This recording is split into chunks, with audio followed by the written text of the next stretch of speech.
ለክርስትና ከእስራኤላውያን ወይም ከአይሁድ ይልቅ እስልምና ይቀርባል እላቸዋለሁና አይሁዶች ለክርስቶስ ያላቸው ጥላቻ በጣም ጽንፍ የረገጠና ስሙ ሲጠራ ራሱ ምራቃቸውን የሚተፉ ክርስቲያን ሆናችሁ ላይ ልትጎበኙ ምናምን ስትሄዱ እዛ አክቱ ብለው ሁላ ነው የሚተፉባቸው። ክርስቶስን ፍጹም የሚጸየፉና ስሙን እንኳን ሲጠሩ ከታላቅ ይቅርታ ጋር ይህን ቃል በመጠቀም ግን ኢየሱስን የድንግል ልጅ ሳይሆን የዝሙት ልጅ እንደሆነ ነው የሚያምኑት እና ክርስቶስን በዚህ ልክ ስሙን አውርደውና አዋርደው የኖሩ ህዝቦች እንደሆኑ ስታይ እውነትም ለክርስትና ከአይሁድ ይልቅ እስልምና ይቀርበዋል። የእስራኤል መንግስት እንዳይገባ ከልክሉ።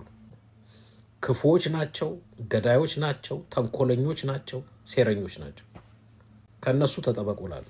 እኔ ሐቁን ነው መመስከር የምፈልገው የምናገረው። አለቀ። 4 ነጥብ። እኔ ክርስቲያን ነኝ፣ የቤተ ክርስቲያን አገልጋይ ነኝ። በክርስትና እግዚአብሔር ስፔሻል የሚባል በዜግነት ስፔሻል የሚባል ህዝብ የለውም። 4 ነጥብ የለው።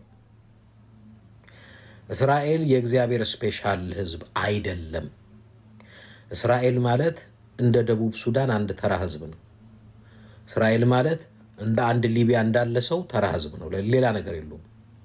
እስራኤል ሀገረ እግዚአብሔር ናት ምናምን የሚሉ አስተያየቶች ያ ትክክል እንዳልሆኑ ነው። አሁን ያለችው የምናቃት ባንዲራዋ ነጭ በሰማያዊ የሆነው የክርስትና እምነት ተከታይ ሀገር አይደለችም። የአይሁድ እምነት ተከታዮች ናቸው ማለት ነው። ሌላኛው በመንፈሳዊ ሲታይ እንግዲህ በክርስትና ሃይማኖት ውስጥ ብዙ የኢንፎርሜሽን ክፍተት ያላቸው ሰዎች አሉ። ክርስቲያን ሆናችሁ ላይ ልትጎበኙ ምናምን ስትሄዱ እዛ አክቱ ብለው ሁላ ነው የሚተፉባቸው። ምክንያቱም በሐሰተኛው ነብይ ነው ያመናችሁ ያላችሁት። ኢየሱስ ክርስቶስ ሌባ፣ አጭበርባሪ፣ ወንበዴ፣ ሐሰተኛ ነብይ ወይም እንትን አድርገው ነው የሚያዩት።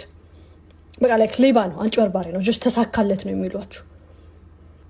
ፎሎወር አገኘ ትንሽ ተሳክቶለት ከዛ በኋላ ተሰቀለና ሞት እንጂ ሂዝ ሐሰተኛ ነውና ትክክለኛውን ኢየሱስ ክርስቶስ እየጠበቅን ነው የሚሉት። በመንፈሳዊ ሲታይ እንግዲህ በክርስትና ሃይማኖት ውስጥ ብዙ የኢንፎርሜሽን ክፍተት ያላቸው ሰዎች አሉ። ክርስቲያን ሆናችሁ ላይ ልትጎበኙ ምናምን ስትሄዱ እዛ አክቱ ብለው ሁላ ነው የሚተፉባቸው። እስራኤል ሀገረ እግዚአብሔር ናት ምናምን የሚሉ አስተያየቶች ያ ትክክል እንዳልሆኑ ነው። አሁን ያለችው የምናቃት ባንዲራዋ ነጭ በሰማያዊ የሆነው የክርስትና እምነት ተከታይ ሀገር አይደለችም። ያንን ኢየሱስ ክርስቶስ የተጠመቀበት ቦታ እያላችሁ ልትጎበኙ ክርስቲያኖች ኢየሩሳሌም እንትን ምንድነው እስራኤል ምናምን ሲሄዱ በጣም አይሁዶች ይናደዳሉ ምናምን።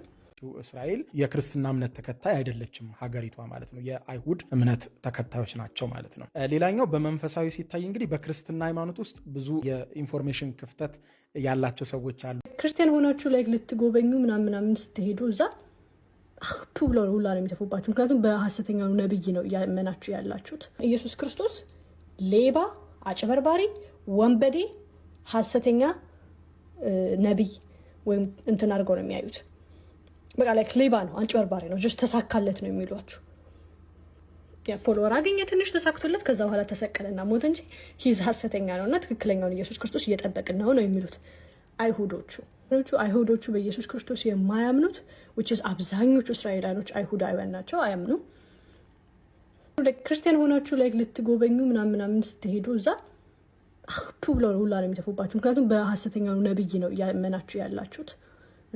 ኢየሱስ ክርስቶስ የጸለየበት ቦታ፣ ኢየሱስ ክርስቶስ የተሰቀለበት ቦታ፣ ኢየሱስ ክርስቶስ የተጠመቀበት ቦታ እያላችሁ ልትጎበኙ ክርስቲያኖች ኢየሩሳሌም እንትን ምንድነው እስራኤል ምናምን ሲሄዱ በጣም አይሁዶች ይናደዳሉ ምናምን።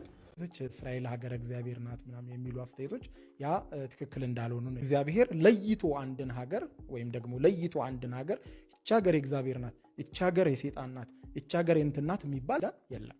እስራኤል ሀገረ እግዚአብሔር ናት ምናምን የሚሉ አስተያየቶች ያ ትክክል እንዳልሆኑ ነው። እስራኤል ሀገረ እግዚአብሔር ናት ምናምን የሚሉ አስተያየቶች አሁን ያለችው የምናቃት ባንዲራዋ ነጭ በሰማያዊ የሆነው የክርስትና እምነት ተከታይ ሀገር አይደለችም። ያንንም ማለት ደግሞ ያንንም ስትሉ እስራኤላውያን ያንንም አይቀበሉ፣ በነገራችን ላይ አይወዱምም። ክርስቲያን ሆናችሁ ላይ ልትጎበኙ ምናምን ስትሄዱ እዛ አክቱ ብለው ሁላ ነው የሚተፉባቸው። ምክንያቱም በሐሰተኛው ነብይ ነው ያመናችሁ ያላችሁት።